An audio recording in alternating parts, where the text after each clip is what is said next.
Welcome to Conversations That Matter. Joining me now is Mike McNish. Mike, who do we have on the show today? So today we have Minister John Rustad. He is the Provincial Minister of Aboriginal Affairs and Reconciliation, official part of his title.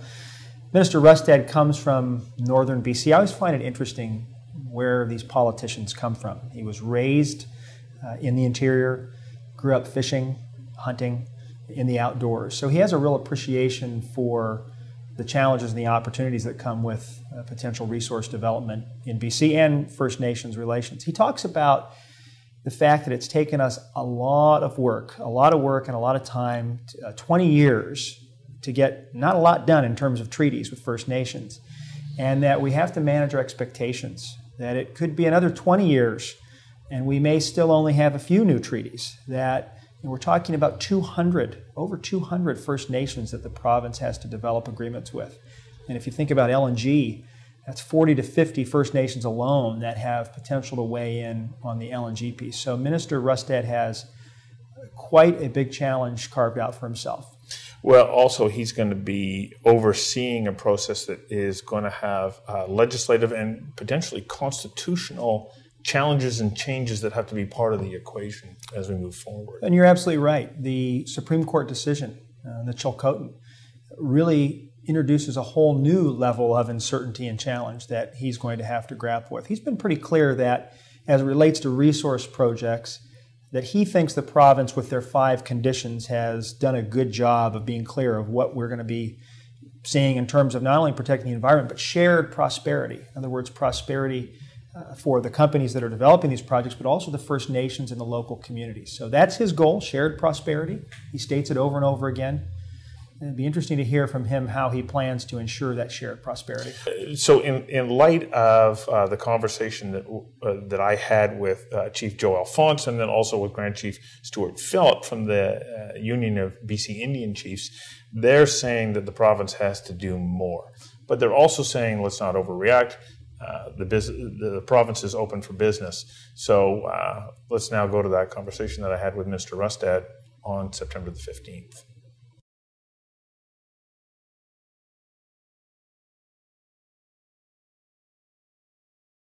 Thank you for joining me. This is in the words of Grand Chief Stuart Phillip, interesting and potentially volatile times. Is he right?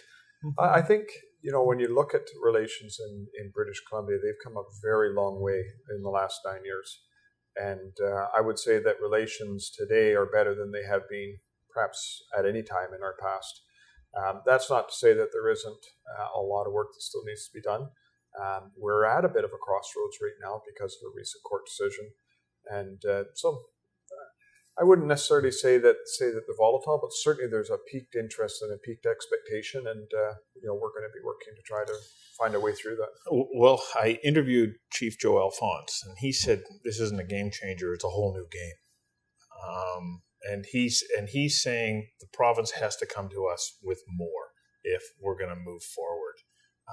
What does that more look like, and is that even possible? The Tsilhqot'in decision, I think, is very historic, obviously. It's the first declaration of Aboriginal title in Canada. So it's very unique. And it was a case that took, based on an action that happened probably 30 plus years ago, 25 years winding through the courts. So there's no question in my mind that there's something new, there's something different. And so we have actually met with the Tsilhqot'in, and we worked through and had some just very general discussions, and we've actually now signed a letter of understanding with them. There's a whole host of very complex issues that we need to work through, and so our letter of understanding actually lays out how we will work together and how we will try to embrace this and bring life to this decision. And so, when Chief Alphonse says that, this is a whole different game, he's right. What we'll be doing with them is going down a whole new path on something that has never been done before. But in terms of relationship, it actually helps build and now gives us an opportunity to explore and do way more than we perhaps have ever been able to do. You just used the word complex set of issues, or the phrase complex set of issues.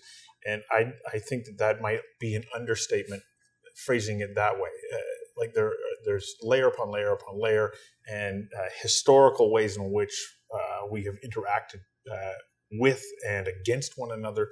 How do we start to unravel that and create a dialogue of harmony and move forward? Like, probably we can't get even close to understanding that in this conversation, but is it possible? I think it is. And for example, we just did another first just in early September where we had an all chiefs meeting where we brought in First Nation leadership from all around the province to meet with the Premier and all of our cabinet and all of our deputies. And so it's never been done before. And of course, the court decision, the Tsilhqot'in decision, was a big part of that discussion. And there was an expressed willingness, I think, by many chiefs, and certainly by our Premier and our government, to look at a different path, to look at what we can do. But I think if we try to take it all as one big bite, because of the complexities, I think it will struggle. But I think there's opportunities as to how we can build this and how we can work together. Grand Chief Phillip said, following the Delgamuukw decision, there was, in his opinion, an overreaction from the non-Aboriginal communities that, oh my gosh, there's so much uncertainty, we have no idea where to go. And he's concerned that there may be an overreaction again. And I think that, like, you might be on the same side of the discussion with him. Are you concerned about that? I think there needs to be an understanding by Aboriginal and non-Aboriginal people alike in British Columbia. And I think it needs to be founded actually on our history. There's many people in the province that do not understand our joint history and the challenges and issues and things that we've gone through.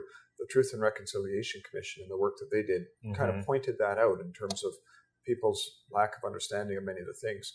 So I think there is a lot of work that needs to be done in terms of working with both populations to be more comfortable, I think, with our history and also what we need to do to be able to find reconciliation. Do you believe that this decision, as Justice McLaughlin pointed out, is a step towards reconciliation? I think it's a very, very important decision. Aboriginal title and rights is defined in the Canadian Constitution. Most people haven't read the Canadian Constitution. Right. Now, what this court decision has done is said, here's some rules around Aboriginal title, and here is a place where the Aboriginal title exists. And so that will now have created a new sort of point from which we can build on and which we can try to work in harmony, if we can, with First Nations on a wide variety of issues, both for the title area and areas that are not considered Aboriginal title. Where do we go from here? Like, the Supreme Court has said to the Tsilhqot'in Nation, okay, you have title, but okay,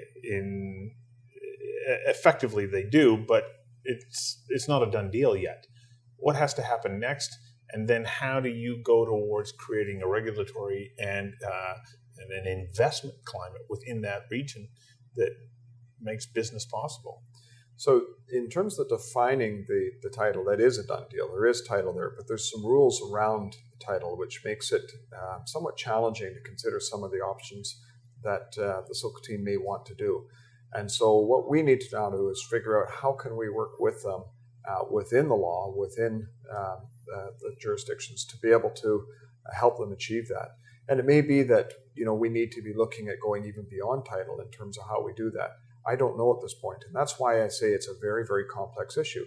Something as simple as range tenures that are on there. Something as simple as the Department of Fisheries and Oceans actually has an office and facilities on tidal land. What happens to that? Who's now the landlord of that? How does that work? So there's a wide range of things that need to be worked through. But the good news is that the Tsilhqot'in are very excited about wanting to do this and wanting to do this in partnership, which is what our letter of understanding is about, is how we can engage with them and actually work through these step by step and try to, as I mentioned, bring life to what this ruling really is. So do you believe that the province is open for business, that when it comes to all these disputed territories and there's uncertainty about who has the right to title on this, that, or the next piece of land, there's so many of them, how does business move forward? Over the last 9 years, we went from a place where we had virtually no agreements with First Nations, between the province and First Nations. And we decided at that point that we were going to make a change, that we were going to try a new relationship and try a different path. Because for that very reason, there was a tremendous amount of uncertainty on the land-based. Companies were having difficulty moving things through. And so from that point now, we've got well over 200 significant land-based agreements, as well as hundreds of other agreements with nations across the province, which has helped to bring certainty and helped to drive some investment. And so there is a period of time right now, because there's all kinds of interpretations for what this case is. But the bottom line is, I think most of the chiefs I've talked to, if not all of them, have all expressed an interest in wanting to engage and see economic activity. They want it to be balanced with environmental and cultural values. And of course, they want to have it balanced in terms of rights and title. And so this now has presented us an opportunity to take the work that we've done over the last 9 years, and actually look at how we can shape it now and move forward. And so I would say that it's not business as normal, but at the same time, because there's a willingness by First Nations in the province and industry to be able to want to do things, I think there is still plenty of opportunity to work on the land base. But are we looking at a new level of government in all of these different nations that are going to have separate, different rules? And do we look at that as saying, okay, well, this is outside of the scope of what the province brings to the table as far as environment, labor, health, and a wide range of other regulations? Or do we say, well, maybe they're more like a regional government, a regional district government? I don't know if either of those will be the model. And I know that is, what does it mean? But the bottom line is, it's why we signed this LOU with the Tsilhqot'in. We're going to try to work through this with them and figure out, how do we do this together? How do we do this that helps to create the ability for things to happen on the land base, to be able to work in partnership, to be able to make sure that all those issues of environment, culture, economic activity, all of those things can be balanced. And so we'll see what kind of a model comes from that. And then we'll also see whether or not that's what other nations are interested, or whether we'll be looking at something different. I don't know the answer to those questions. But that, I think, would be a mistake for the province if we came out and said, this is the path it will be. Because then that's not in partnership. The key with doing this is to be able to sit down with the nations and work in partnership to work through how this will look. And I'm very hopeful and optimistic that in working with the Tsilhqot'in, we'll have a chance to be able to lay a template that other nations may be interested in being involved in. Now, the Premier has met not only with Tsilhqot'in, but also all chiefs from the Assembly of First Nations. And my sense is that they're looking at her saying, okay, that's a start, but we need to move way beyond this. Where are you going to go next? And there is a certain amount of trepidation on their behalf, because they're saying, we've been here before. Yes. Under Gordon Campbell's government, we were here, and then everybody pulled back. Can we move forward now? So I think that's why, as I mentioned, there's a great deal of work that needs to be done with both Aboriginal and non-Aboriginal people in the province of British Columbia. We need to talk about what this is, and we need to talk about how we can move and find that path forward. So I think if we miss this opportunity, if for some reason we decide to pull back, or if for some reason we decide to set expectations too high in terms of time, in terms of what's happening, then I think we will have missed a great chance here to bring a great deal of certainty and reconciliation between all peoples in the province. And so it's going to be important that we try to do this in a timely way, but it's also going to be important that we take the time and try to do it right and not try to rush to conclusions. Grand Chief Philip said that he met with the Premier and said, you have the opportunity to be the one. You can be the one who changes this. And where is she at? How important is this to her that this get done? Well, I think, our response to the Tsilhqot'in, embracing that decision, going up onto their territory, first time ever that a Premier has met with the Tsilhqot'in people, first time ever that a Premier has been out to that area. And certainly, of course, because it's the first tidal area, that's another first. That's a pretty strong expression by the Premier and the willingness to want to work with First Nations. The All Chiefs meeting was yet another, expression. And so I think there is an opportunity here for us to be able to work together on these things. Where it goes, it's hard to say at this point. Because it's like I say, this is new territory. We're at a fork in the road, and we're going to go off down a new path. In many ways, it's uncharted. You will be on October 26th at the ceremony in the Tsilhqot'in with the Premier, will you? I would imagine. I'm certainly hoping to be, and that will be a decision that our whip has to make because I suspect the legislature will be sitting, and so I will need leave to be away from the legislature. But if I don't need leave to be away from the legislature, I'll certainly be there, and certainly I'll be asking leave to go and attend those events. So it's one thing for the Premier to be there. First Nations are saying, okay, we're seeing movement on behalf of the provincial government, but you're not alone in this. You also have a relationship with the federal government, which has a tremendous amount of responsibility in us being able to have true reconciliation. Chief Joe Alphonse says, okay, great, we've got the Premier coming to our territory. We want Stephen Harper. And are you in discussion with the federal government to see whether or not you can make that happen? Well, those are obviously discussions going on between my office and the federal office, and I wouldn't want to comment at this stage about where that sort of component is. But one thing that's clear, and it's clear through the treaty process, and I think the federal government has taken some recent steps. We do need to have all three partners at the table and working through this, and that's what we are hoping to be able to achieve as we explore down this path and as we try to find our way forward for the future. You'd like to see that happen? Well, I think it's important. I mean, all three levels of government are critical in terms of being able to reach reconciliation. Treaty, of course, being one of the highest forms of reconciliation that we can have. And so I think it's important to be able to have those relationships. Do you anticipate with the other outstanding land claims that we're going to wind up going the route of the courts, or will we actually be able to negotiate agreements? And I can't help but wonder, what works better for the province? Does it work better to have it run through the court system because of the amount of time that it takes, or are we better off negotiating agreements that work? We believe strongly that the only path forward is negotiation. The litigation component could create a lost generation. It took 25 plus years for the Tsilhqot'in decision to wind its way through the courts. Mm-hmm. The relationship was stressed. It became difficult to be able to do things. That's not what we want to see happen. If we can at all, by all means, we would like to be in a situation where we are negotiating our path forward, how we develop the relationship, how we work through various issues. And I'll just give you one example of a difference and a different approach that we're trying to take. We announced not long ago what we called Liquefied Natural Gas Environmental Stewardship Initiative. Mm-hmm. And this is an initiative that we didn't come out and say, here's what we're going to do and we want you to be partners. We said, here's a concept, help work with us, shape this, and give it an ability to be able to make sure that it's actually going to achieve goals on both sides. And so that's what we want to try to do with First Nations on a broader scale. How do we sit down and work with nations to work through the complexities of these issues and to negotiate where we need to be and where we can be able to build, healthy and wealthy communities for Aboriginal, non-Aboriginal alike.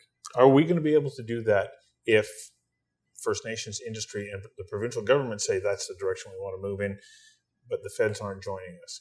Are we able to move forward even if they're a reluctant participant? Well, as I mentioned, over the last 9 years and all the agreements that we've had, virtually all those agreements were between the province and nations. Some were of a tripartite nature. And I think it's important that we move forward with the relations as quickly as we can. I would like the federal government to be able to be involved and partner on that, but at the same time, we don't want to see a lost generation. We need to be able to move these things through quickly. And so we're going to be engaging with the nations around this, and we're hopeful that the federal government will be part of it. They recently announced a number of steps that they're going to take, which I think were very positive and gives an opportunity for them to be able to get involved and engaged. So, I'm an optimist, I guess you can say, as to where we can be. We need them, though, from a financial perspective. Like, they bring the money to the table. Yes, we do. All the revenue sharing agreements and things to date are between the province and First Nations, not the federal government side. They're involved on the treaty side, and incremental treaty approaches is something that they've said they now want to be a part of. But it would be nice to be able to have them as full partners at the table. Now, sorry to throw this at you kind of like completely out of the blue, but I interviewed former Attorney General Jeff Plant on this very topic, and he said, I wonder what would happen if we were to just settle all land claims now. Because we bring the land as the province and the feds bring the money. It would be an enormous injection of money into the British Columbia economy. And any chance that might happen? Well, we through treaty, the federal government has expressed some desire to be able to move forward on a number of files, which would be very, very helpful. The question in my mind is really, so treaty works for some nations, it doesn't for others. Some nations are quite advanced, other tables seem to have stalled. The question in my mind is, how do you ultimately reach reconciliation? How do you find those ways to be able to work together on even small things, all the way through to the great big things like treaty? And I think it's important to build all of those sort of steps one upon another. If we can get to a situation where we've got, tremendous amount of certainty on the land, I think that creates a huge opportunity, both economically and socially, for First Nations and non-First Nations alike. And of course, if we can get the federal government to be part of that, that's what we need to do. But ultimately, you need to build confidence. You need to build the relationship. You need to be able to build trust. And those are done one step at a time. So we do all that. We create a model that shows industry that they can come in, they can work with First Nations, they can work with the provincial government, they can do their business. But now there's a reduced amount of money that goes to the provincial government because there is going to be revenue sharing that's going to go back to that First Nation. How does that affect the province's bottom line? So we've been doing revenue sharing now for like I say, a long time in our relationships. There's been literally tens of millions of dollars. I can't remember the exact number around forestry agreement, where that was revenue that was coming into the province on a regular basis, and we have now said that we're sharing it and send that money out to nations. Similarly, on new and expanded mines, we've taken up to 37.5% of the royalty revenue and shared it back with First Nations. And what we found from that is actually that helps to create economic activity. It actually helps to build entrepreneurial potential, and that has benefits to both Aboriginal and non-Aboriginal alike, really across the province. But that's been happening on a sort of a region or case-by-case basis. What happens when it starts to happen, when it's province-wide? Well, we've got the majority of our mines now have that kind of revenue sharing. We've got over 160 forestry revenue sharing agreements, so the majority of the nations now, vast majority of the nations, are now involved on the forestry side. Where we have oil and gas, we've got economic benefit agreements. We're sharing on that side of things. And so I think the important thing to be looking at is why are we doing these agreements? And it's part of how a commitment we did to how to change the relationship and how to try to change the socioeconomic numbers. And so obviously, from a provincial perspective, from a bottom line perspective, we have made a commitment to balance the budget. We have a commitment to freeze income taxes. So those are things that we're going to carry on doing. But we are and need to work with nations around how you do the revenue sharing. And so there is a change, certainly a change and an impact on the revenue side. But I think it's an important step to do. And I think it actually will create more economic opportunity than not doing it. But you have to be very careful in the way that you're sharing that revenue, that you're not imposing too heavy of a levy, I guess, against industry where they start to go, the cost is too high to do this. And so finding that pretty delicate balance is going to be an ever-changing challenge. Well, of course, we encourage industry to enter into impact benefit agreements and to engage with First Nations. But on the revenue sharing side, we actually have not passed that on to industry.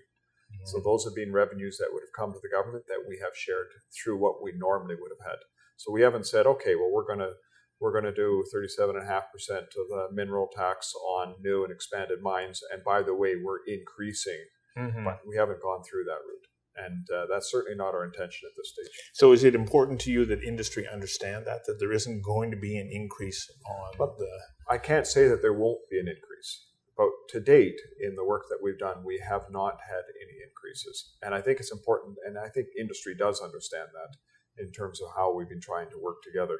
Industry is, I think that, they've understood what we've been trying to do, and I think have been generally supportive of what we've been trying to do.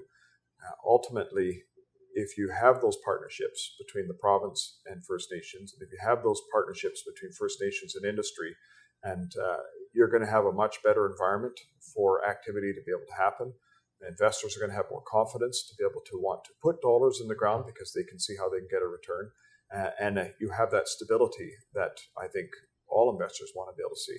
And so that's part of why we're doing this. It's trying to deal with the social and economic side of First Nations, trying to create the wealthy and healthy communities, but at the same time making sure that investors can feel confident to be able to put what in the case of liquefied natural gas is literally tens, if not hundreds of billions of dollars into the ground with expectations of being able to do business for long periods of time. When we look at the New Prosperity Mine and their relationship with the Tsilhqot'in, where we're at right now, what's the lesson to be learned from that? I actually look at it from a perspective of the relationship of a company like New Gold with the First Nations they're working at. Because New Gold has taken a little bit different approach. They've gone out early. They worked with First Nations around the project that they're trying to do. They have engaged in impact benefit agreements. There is, I think it's close to 25% of their workforce is Aboriginal. And so there's a tremendous partnership that has been built. And they've been very, very successful in the projects that they've tried to do in the province. And First Nations have been very supportive in wanting to do those things. And so when we talk about examples of doing business, we often like to look at those examples to say, here's one case and one example of how you can be very successful in working with First Nations, and look at it from a lessons learned from that side. Well, Chief Alphonse also points out the relationship that they have with West Fraser. And those really are the models that are setting the course for the future. The working in partnership and trying to, yes, I would agree. There's many examples like that around the province that have been very positive in terms of companies reaching out, working with nations, being respectful of the environment and of their culture and their heritage, and finding ways to be able to do business. You're putting a good light on this decision, but there's no doubt that it's causing you and the entire ministry and the Premier's office to look at the world differently. What's the thing that unnerves you the most about this? When I first saw the decision, I was very concerned because I thought, oh my gosh, this is going to create some instability. When I started to look at the decision and think about the decision and read through the details of the decision, I came to realize that, as with anything, where there is uncertainty, there's opportunity. And that, to me, is what immediately then came through. Now, the risk, from my perspective, is that we don't seize this opportunity. The risk is that expectations on either side become unaligned, and we are unable to seize the potential of what this is. The tidal land decision that is there ends the question in that area. It defines how you can do work with the Tsilhqot'in where that tidal area is. And so could you imagine that the potential of economic activity that could be unleashed if that question was answered in a holistic manner across the province? I mean, there was a report that was done a number of years ago that looked at treaty and talked about how the uncertainty on the land was costing our economy somewhere between $10 and $13 billion. And how that could be made up if you could bring certainty. And so when you look at what this could do, that is what I started to look at and start to think at and got actually excited about. But the risk is that we don't seize this opportunity, or that people don't understand it for what it is and what we could potentially do. Are you hopeful also on the social side that this truly is a very important step towards reconciliation? That I think that most people who understand Aboriginal relationships with the country of Canada realize we have to heal. It's interesting. I had a conversation with the with Earl and Countess of Wessex just a few weeks ago. Yes. And one of the things we talked about was how do you reach reconciliation? And really, it has to actually start, as I mentioned earlier, straight with education, understanding where a relationship has come, so that you have a mutual point from which you can move forward. Mm-hmm. And so I think that in part with the addressing title and addressing how ultimately that relationship will develop has the potential to reach that reconciliation. Mm-hmm. But it is something that we need to embrace, and actually it's going to take some bold work, I think, on both sides to be able to do it. On the non-Aboriginal side, there's so many people who don't understand the history, and they have a tendency to want to say, well, okay, that was then, this is now. But yes. There's a wonderful saying that comes out of the United States, and I had heard it quoted in regards to reconciliation here with First Nations is, you may think that you're done with the past, but the past is not done with you. And we are still in that process of moving our way through that. There's no question. Yeah. And I think the Truth and Reconciliation Commission work that has done was a good step. Yeah. But it's only one step. There's a lot more work that needs to be done. And for myself, I mean, when I went through the education system, I did not learn about our history, our joint history. I learned about, the history of Europeans coming in and how Canada was settled and became a country and all those sort of things, but not to the kind of depth of what happened in the relationships and the challenges that went on through that. And it wasn't actually until I had the honor of serving in public office that I actually had a chance to learn some of that history. And I was shocked. I was quite surprised. Me too. I wasn't even aware of the Tsilhqot'in War. It was Chief Joe Alphonse who brought me up to speed on that. Yeah. And you go, okay, I understand why there's a lack of trust. One of the most powerful emotional things for me was when I visited with Stalo Nation not long ago. And I visited one of their office buildings, and they had a bunch of historical artifacts and things on display as part of the facility that they have. One of the pieces that they had was on residential schools. Yeah. And on display on there was a list of punishments that were received. And one of those punishments was, if they spoke their language, here was the punishment to try to prevent that. And it's just, when you think about how fundamental language can be to your culture, to your identity, and yet that was something that was, through the residential school, was you were punished if you tried to hold on and grasp that. That's just one example of a wide range of things that have happened over the years that are part of our shared history that you need to understand in terms of how we can move forward. I was at an event last week in Tofino at a hotel, and one of the women that was there was from Nitnat Lake area, which is quite a distance from Tofino. And she said, that used to be my dorm room there. And I wasn't even aware that there was a residential school there. I grew up in this province, and I'm disconnected with that. Yeah. And the more I learn about it, the more I realize we got a long way to go. We do. But, the important part of learning the history as well is how you do get on to reconciliation, the acceptance and understanding, and then what that can create in terms of the certainty in the land base, the certainty for the environment, the certainty for both peoples to be able to find the future. And so I'm an optimist about where we're going. It will take time, as all things do. But certainly, I think nations are interested in engaging in the economy. They're interested in engaging in all these things. And where you've got willing partners, I think we've got opportunities to be able to do things. Don't you find that a little bit surprising, considering the history? There's a part of me that goes, if I was on the receiving end of that history, I'd be saying, move along now. But there doesn't seem to be that. There seems to be a genuine interest in saying, okay, let's figure this out. I would agree with you there. There is a genuine interest. And, I'm sure there are parties, perhaps even on both sides, Aboriginal, non-Aboriginal alike, that, would like to talk about history or past grievances or other things. And those are important conversations to have. But I think, First Nation leadership in particular understands that is the past is not going to change. It is what it is. And by understanding that, it helps us to be able to move forward. And they would like to be able to move forward. They want to be able to see their children do well through school. They want to see them get an education. They want to see them be able to build a future and to be able to change. And so that's what's exciting, because that is things that we can work towards as part of the overall package of how we reach reconciliation. Let's hope that we can figure it out. Thank you very much. Thank you for doing this.